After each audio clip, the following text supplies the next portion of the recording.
Dear students, crystallography is a fascinating division of the entire study of mineralogy. Large, well-developed, beautifully symmetrical individual crystals like those of pyrite and group of crystals such as quartz or tourmaline are very much appreciated because they are aesthetically very pleasing. Crystallography simply means the study of crystals. At one time, the word crystal referred only to quartz crystal. However, now crystal has taken on a broader definition which includes all minerals with well-expressed crystal shapes. Crystallography may be studied on many levels, but no matter how elementary or in-depth a discussion of the topic we have, we come across some geometry. Geometry simply deals with spatial relationships. Crystallography is easily divided into three sections: geometrical, physical, and chemical. The latter two involve the relationships of the crystal form geometrical upon the physical and chemical properties of any given mineral. In this chapter, we will cover the following aspects of crystallography: Steno's law, constancy of interfacial angles, elements of symmetry, crystal forms and symmetry classes, 7 systems of mineral crystals. First, let's define what we are dealing with. A crystal is a regular polyhedral form bounded by smooth faces, which is assumed by a chemical compound due to the action of its interatomic forces when passing under suitable conditions from the state of a liquid or gas to that of a solid. Did this sound too complicated? Well, let us try to understand this in a simpler way. A polyhedral form simply means a solid bounded by flat planes. We call these flat planes as crystal faces. A chemical compound indicates that all minerals are chemicals just formed by and found in nature. The last half of the definition tells us that a crystal normally forms during the change of matter from liquid or gas to the solid state. In the liquid and gaseous state of any compound, the atomic forces that bind the mass together in the solid state are not present. Therefore, we must first crystallize the compound before we can study its geometry. Liquids and gases take on the shape of their container. Solids take on one of several regular geometric forms. These forms may be subdivided using geometry into 7 systems. But before we can begin to discuss the individual systems and their variations, let's address several other topics which we will use to describe the crystal systems. There's also some laws and rules we must learn.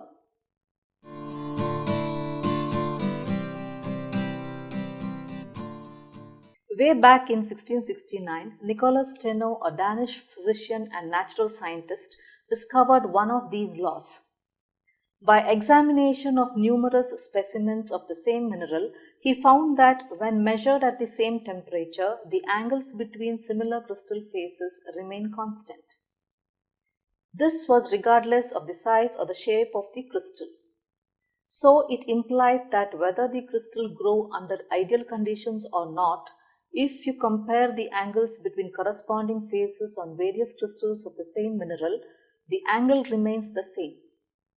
Although he did not know why this was true, we now know that this is so because studies of the atomic structure of any mineral proves that the structure remains within a closed set of given limits of geometric relationships.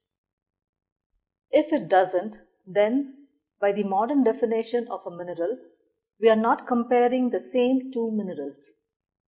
We might be comparing polymorphs, but certainly not the same mineral.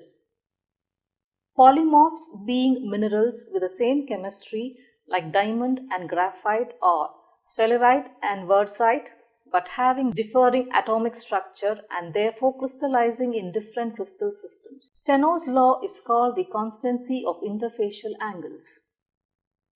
Now, Some of you may be thinking, I have a mineral crystal that does not match the pictures in the mineral books. What you may have is a distorted crystal form where some phases may be extremely subordinate or even missing. Distorted crystals are common and result from less than ideal growth conditions or even breakage and recrystallization of the mineral. However, remember that we must also be comparing the angles between similar phases. If the phases are not present, then you cannot compare them. With many crystals, we are dealing with a final shape determined by forces other than those of the interatomic bonding. During the process of crystallization in the proper environment, crystals assume various geometric shapes dependent on the ordering of their atomic structure and the physical and chemical conditions under which they grow. If there is a predominant direction or plane in which the mineral forms, different habits prevail. Thus, galena often forms equate shapes, cubes or octahedrons. Quartz typically is prismatic and barite tabular. To discuss the 7 crystal systems, we have to first establish some understanding of solid geometry. Since we are dealing with 3 dimensions, we must have 3 axes, and for the initial discussion, let us make them all equal and at right angles to each other. This is the simplest case to consider. The axes pass through the center of the crystal, and by using them we can describe the intersection of any given phase with these 3 axes.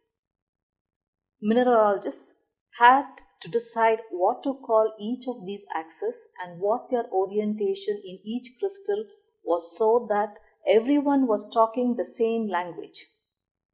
Many different systems arose in the early literature.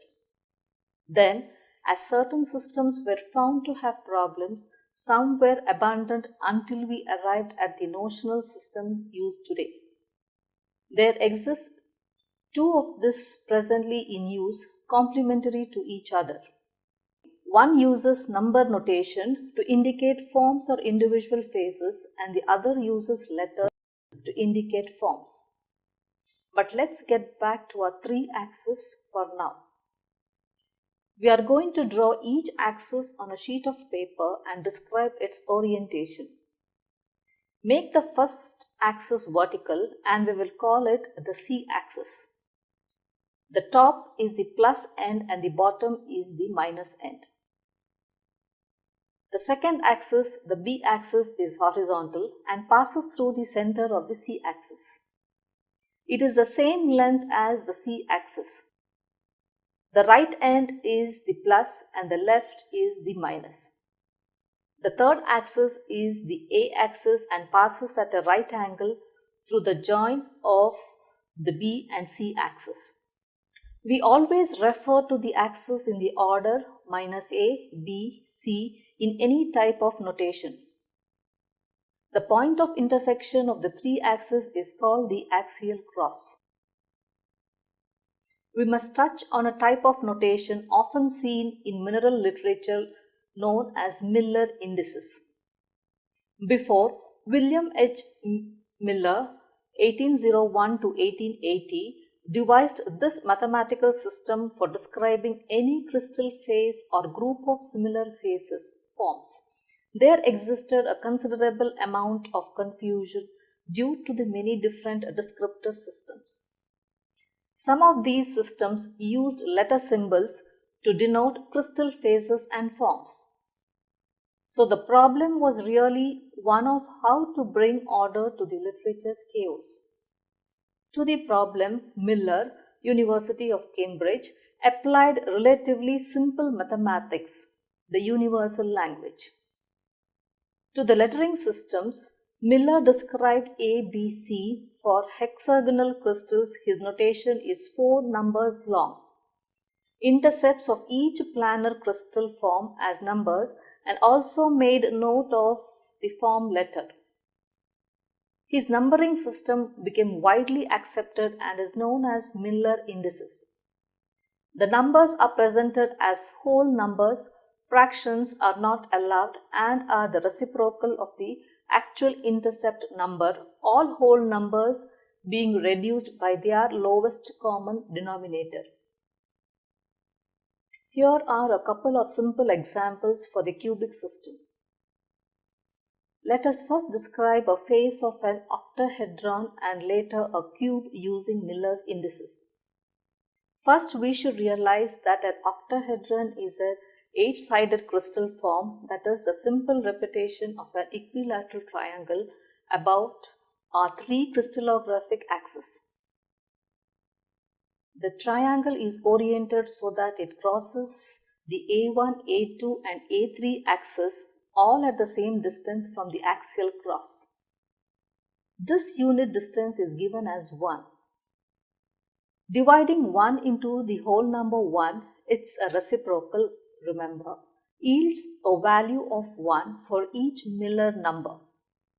So the Miller indices is 111 for the face that intercepts the positive end of each of the 3 axes. Let us now briefly discuss about cleavage at this point. Cleavage is the preferred planar direction of breakage that many minerals possess. It is due to planes of weakness that exist in some minerals because of the bonding strength between the atoms or molecules is not the same in every direction. Because crystals are composed of orderly arrangements of atoms or molecules, we really should expect cleavage to be present in many crystals. Now we are ready to discuss the elements of a symmetry. These include planes of symmetry, axes of symmetry, and center of symmetry. These symmetry elements may be or may not be combined in the same crystal. Any two-dimensional surface, we can call it flat, that when passed through the center of the crystal divides it into 2 symmetrical parts that are mirror images in a plane of symmetry. Any line through the center of the crystal around which the crystal may be rotated so that after a definite angular revolution the crystal form appears the same as before is termed an axis of symmetry. Depending on the amount or degrees of rotation necessary, 4 types of axes of symmetry are possible when you are considering crystallography. When rotation repeats from every 60 degrees, then we have 6-fold or hexagonal symmetry. A filled hexagon symbol is noted on the rotational axis. When rotation repeats from every 90 degrees, then we have 4-fold or tetragonal symmetry. A filled square is noted on the rotational axis. When rotation repeats from every 120 degrees, then we have 3-fold or trigonal symmetry. A filled equilateral triangle is noted on the rotational axis. When rotation repeats from every 180 degrees, then we have 2-fold or binary symmetry. A filled oval is noted on the rotational axis. Note that rotational axis may be on the plane of the face, on the edge of where 2 faces meet, or on the point of conjunction of 3 or more faces. On a complete crystal form, the axis must pass through the center of the crystal and exist at the equivalent site on the opposite side of the crystal as it entered. We now have to consider the relation of geometrical symmetry to crystallographic symmetry. The crystal phase arrangement symmetry of any given crystal is simply an expression of the internal atomic structure. This internal structure is generally alike in any parallel direction. But we must keep in mind that the relative size of a given phase is no importance, only the angular relationship or position to other given crystal phases. Refer back to Steno's law concerning the consistency of interfacial angles.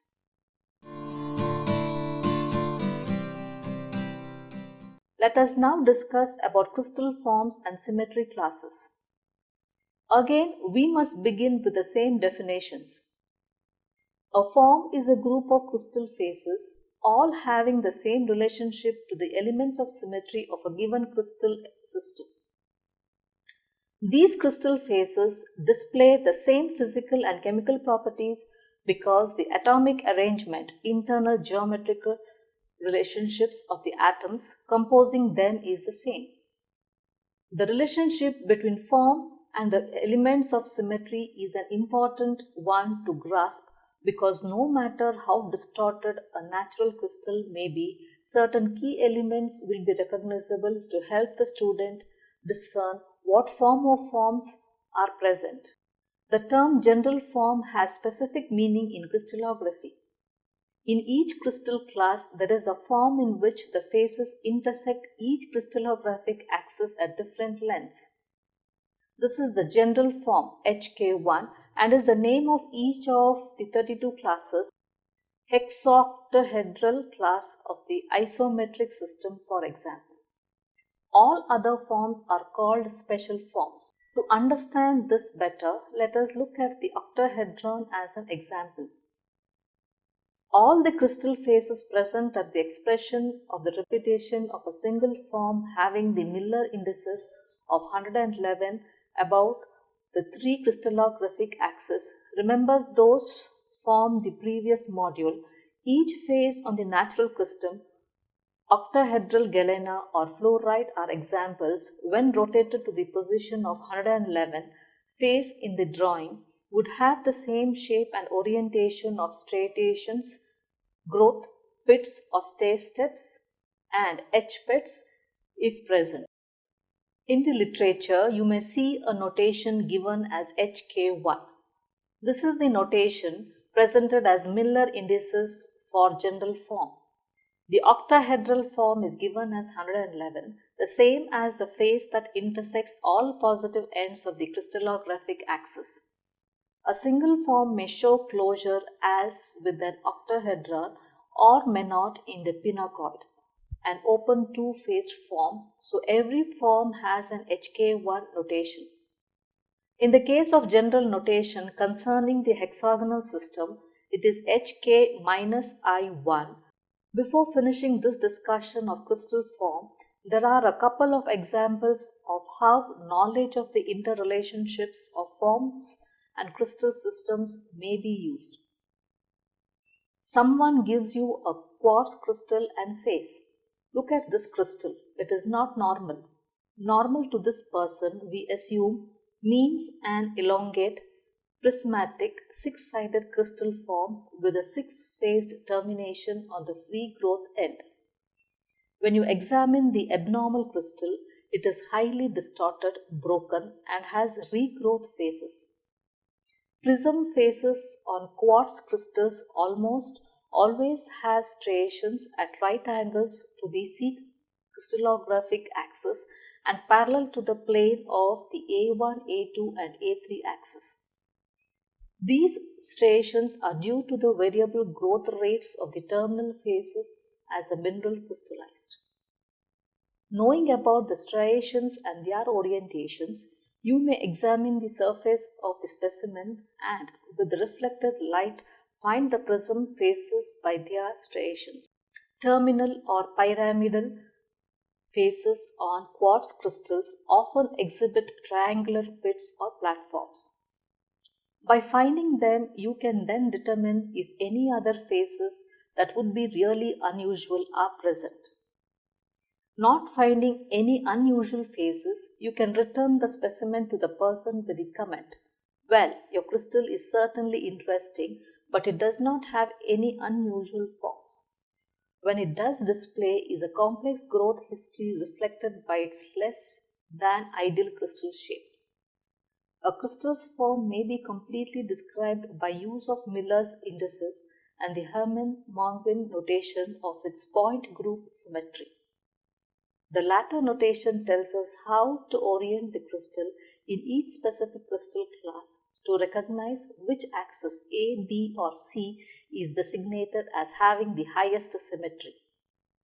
It also tells us what other symmetry elements may be present and where they are in the orientation to the other elements. Types of crystal forms. Note that there are two general types of forms. Those that by repetition close on themselves, creating a complete form termed closed, and those that do not, termed open. There are 32, some say 33 forms in the non-isometric, non-cubic crystal systems and another 15 forms in the isometric cubic system. Let us start to familiarize ourselves with them by making tabulation and including the number of faces below. Let us begin the listing with the isometric forms, first all of them being closed forms. Isometric cubic crystal forms. Name number of faces: cube 1, octahedron 8, dodecahedron 12, tetrahedron 24, trapezohedron 24, trisooctahedron 24, hexaoctahedron 48, tetrahedron 4, disterohedron 12. Isometric cubic crystal forms: hexterohedron 24, delta dodecahedron 24, gyroid 24, pyritohedron 12, diploid 24, tetratoid 12. Non-isometric, non-cubic crystal forms. Name number of faces: pedion 1, pinacoid 2, dome or spheroid 2, rhombic prism 4, trigonal prism 3, tetragonal prism 6, tetragonal prism 4, tetragonal prism 8, hexagonal prism 6, dihexagonal prism 12, rhombic pyramid 4, trigonal pyramid 3. Non-isometric, non-cubic crystal forms: tetragonal pyramid 6, tetragonal pyramid 4, tetragonal pyramid 8, hexagonal pyramid 6, dihexagonal pyramid 12, rhombic dipyramid 8, trigonal dipyramid 6, tetragonal dipyramid 12, tetragonal dipyramid 8, tetragonal dipyramid 16, hexagonal dipyramid 12, dihexagonal dipyramid 24, trigonal trapezohedron 6, tetragonal trapezohedron 8, hexagonal trapezohedron 12, tetragonal scalenohedron 8, hexagonal scalenohedron 12, rhombohedron 6, rhombic diphenoid 4, tetragonal diphenoid 4.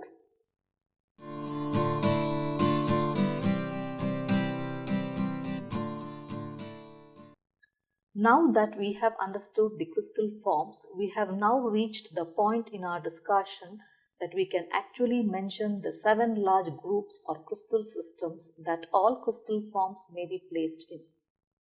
The systems are: number 1, cubic isometric system; 2, tetragonal system; 3, orthorhombic system; 4, hexagonal system; 5, trigonal; 6, monoclinic; 7, triclinic. As was stated earlier, all known crystal forms discussed in the previous module fit into the above 7 crystal systems. So let's begin isometric system. It is also known as the cubic system. All 3 axes are of equal length and intersect at right angles. It is based on a square inner structure.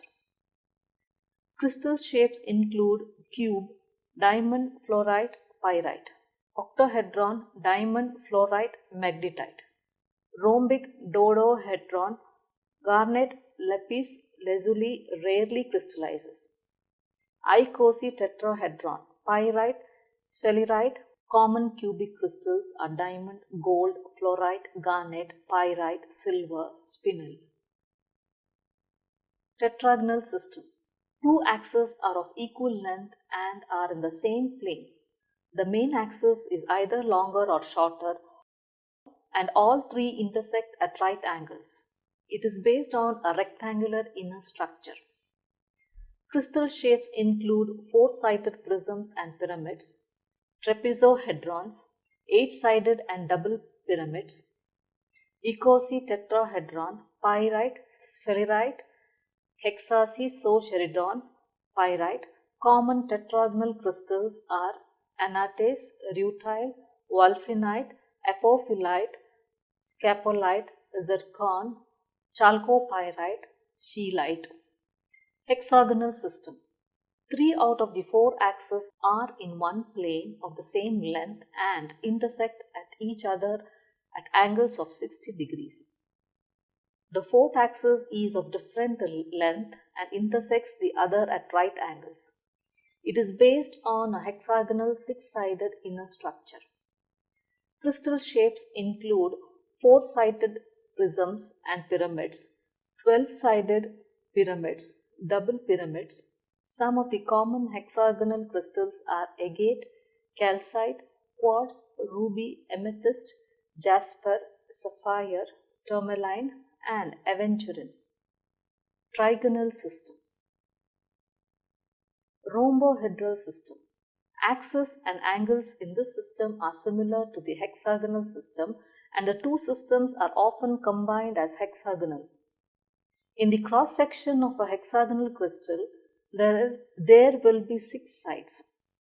In the cross section of a trigonal crystal, there will be 3 sides. It is based on a triangular inner structure. Crystal shapes. 3-sided prisms or pyramids, rhombohedra, scalenohedra. Some common crystals of this system include agate, calcite, hematite, tiger's eye, and carnelian. Orthorhombic system. Rhombic system. 3 axes, all of the different angles, are at right angles to each other.